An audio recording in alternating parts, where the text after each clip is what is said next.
শীত উপেক্ষা করেই নতুন বছরের দ্বিতীয় দিনে আনন্দের জোয়ার নামল প্রাথমিক বিদ্যালয়গুলোতে।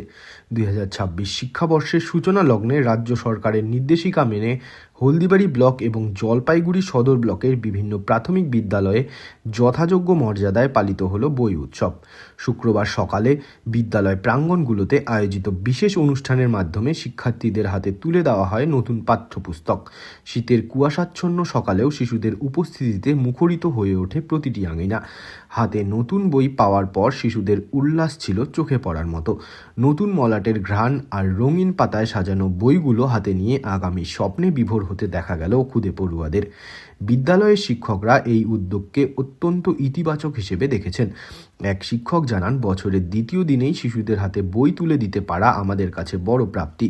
এই বইগুলো কেবল কাগজ নয়, বরং ওদের স্বপ্নের পালে নতুন হাওয়া। এই উদ্যম সারা বছর বজায় থাকবে বলেই আমাদের বিশ্বাস।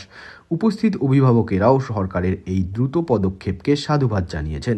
তারা মনে করেন, বছরের শুরুতেই পাঠ্যবই হাতে পেয়ে যাওয়ায় পাঠ্যক্রম শুরু করতে কোনো দেরি হবে না, যা শিশুদের পড়াশোনায় আরও মনোযোগী করে তুলবে। অনুষ্ঠানের শেষ লগ্নে দেখা যায় এক অভূতপূর্ব দৃশ্য।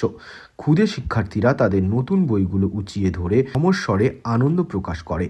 হলদিবাড়ি ও জলপাইগুড়ি সদর ব্লকের বিভিন্ন প্রান্তে এই বই বিতরণ কর্মসূচিকে কেন্দ্র করে একটি সত্যিকারের উৎসব পরিবেশ তৈরি হয়।